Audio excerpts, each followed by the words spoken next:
सुप्रभात बच्चों, मैं नीलम सिंह आपकी हिंदी विषय की अध्यापिका। आज हिंदी विषय में हिंदी व्याकरण के अंतर्गत हम पढ़ेंगे पाठ 8 क्रिया विशेषण।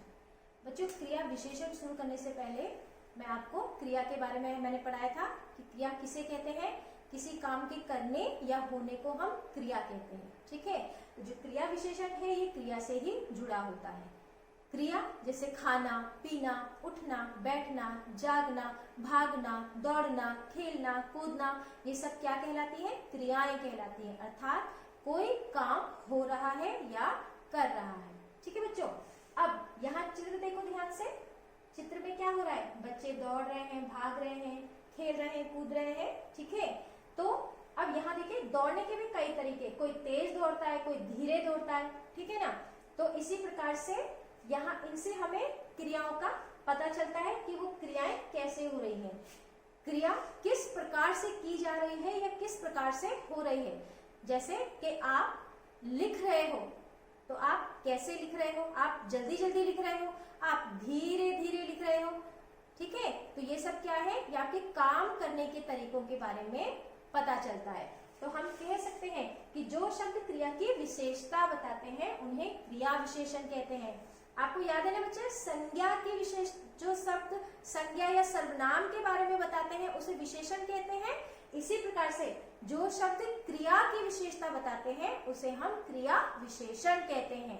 इसको हम दोनों को एक तरह से समझ सकते हैं। संज्ञा की विशेषता बताने वाले शब्द विशेषण और क्रिया की विशेषता बताने वाले शब्द क्रिया विशेषण, कि जो काम है वो कैसे हो रहा है। ठीक है, अब जैसे हम यहाँ पर देखते हैं बच्चों, पिताजी ने रामू को मारा। यहाँ देखो, आप चित्र देख रहे हैं कि जो पिताजी हैं वो रामू नामक लड़के को मार रहे हैं। ठीक है, अब इसको ध्यान से देखते हैं। पिताजी ने रामू को मारा। अगर आप कोई किसी को बताते हैं कि इसने उसे मारा, तो सबसे पहले दिमाग में आता है ना, क्यों मारा, कैसे मारा, कब मारा, किससे मारा। तो हमारे दिमाग में क्या हो रहा है? ये प्रश्न बन रहे हैं, क्यों, कब, किससे, कैसे। ठीक है, तो ये सब क्या है? ये क्रिया विशेषण है। ये जो सारे प्रश्न होते हैं ये क्रिया विशेषण के होते हैं। जैसे देखो, कब मारा? आज सवेरे। तो कब जो शब्द है वो किस चीज के बारे में बोल रहा है? काल के विषय में, अर्थात समय के बारे में, कि कब मारा। फिर कहाँ मारा? ठीक है, तो कमरे में मारा। कैसे मारा? डंडे से मारा। कितना मारा? बहुत मारा। ठीक है, तो ये सारी क्या है? ये क्रिया विशेषण है। ये सारी बातें मिलकर हमें किसके बारे में बताती है?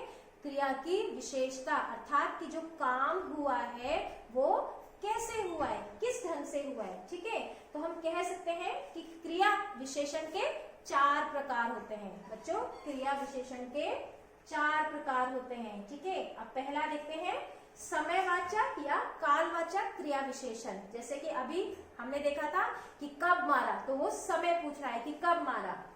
समयवाचक क्रिया विशेषण क्रिया का समय बताता है। कार्य का समय जानने के लिए हम कब शब्द का प्रयोग करते हैं। हम प्रश्न पूछते हैं कि कब हुआ काम।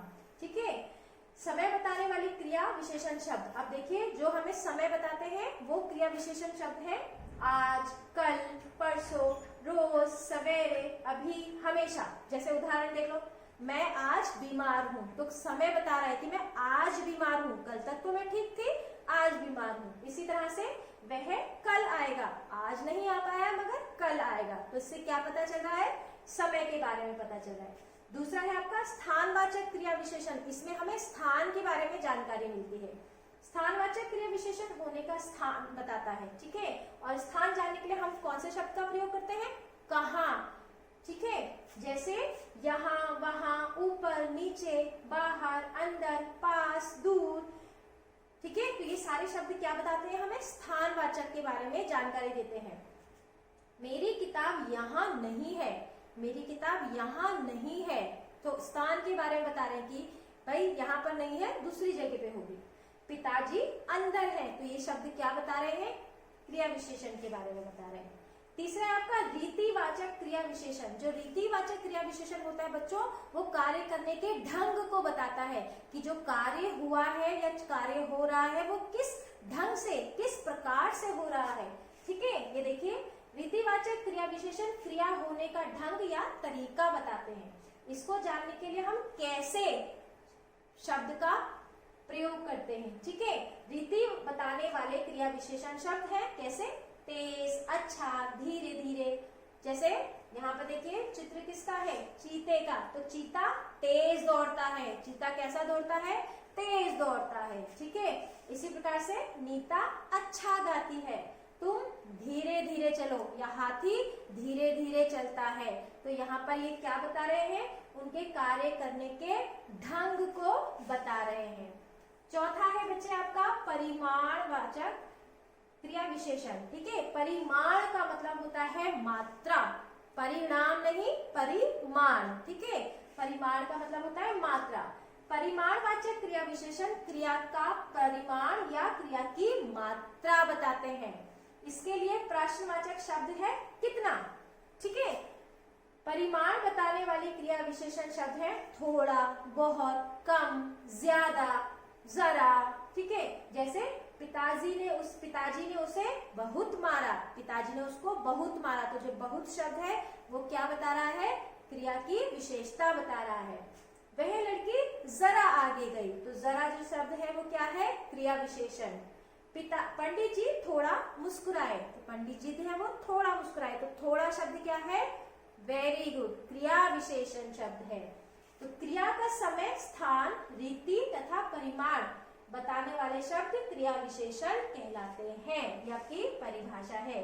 और इसका कार्य देखिए, आपको ये कार्य ध्यान पूर्वक करना होगा बच्चों। वाक्यों में क्रिया विशेषण शब्दों को रेखांकित करो। तो यहाँ पर आपको जो क्रिया विशेषण शब्द दिख रहे हैं, आपको उनको रेखांकित करना है, ठीक है। फिर है आपका उचित क्रिया विशेषण शब्द चुनकर वाक्य पूरे करो। यहाँ पर आपको दो दो शब्द दिए गए हैं, लेकिन जो सही हो आप केवल एक चुनेंगे और इसको फिल करेंगे। नीचे दिए गए क्रिया विशेषण शब्दों का अपने वाक्यों में प्रयोग करो। यहाँ पर जो शब्द दिए गए हैं इनका आपको अपने वाक्यों में प्रयोग करना है। निम्नलिखित वाक्यों में क्रिया विशेषण लगाकर वाक्य दोबारा लिखो। ये जो शब्द दे रखे हैं, आपके वाक्य दे रखे हैं, इसमें आपको क्रिया विशेषण शब्द लगाना है और फिर वाक्य बनाना है, और ये सारा कार्य आप किताब में ही करेंगे। सही उत्तर चुनकर उसका अक्षर खाने में लिखो। कौन सा शब्द समय नहीं बताता, तो जो सही होगा उसका उत्तर आपको, ये जो बॉक्सेस बने हैं आपको ये इसमें ही लिखना है। ये आपकी वर्ग पहेली दी गई है बच्चों। वर्ग पहेली में से क्रिया विशेषण शब्द छापकर उचित कॉलम में लिखो। यहाँ पर अलग अलग तालिका बनाई गई है चारों प्रकार की क्रिया विशेषण की। आपको यहाँ से शब्द चुनना है और वो कौन से तालिका में आएगा वो आपको स्वयं से करना है। बच्चों, किसी भी चीज को सीखने के लिए अभ्यास बहुत जरूरी होता है। मैं आपको बार बार ये बात बोलती हूँ। तो जितना ज्यादा आप अभ्यास करेंगे उतना ही आपकी भाषा पर पकड़ मजबूत हो गई। तो आप ध्यान से पढ़ाई कीजिए, अच्छे से अभ्यास कीजिए और अपने कार्य में कुशलता प्राप्त कीजिए, सफलता प्राप्त कीजिए। Thank you.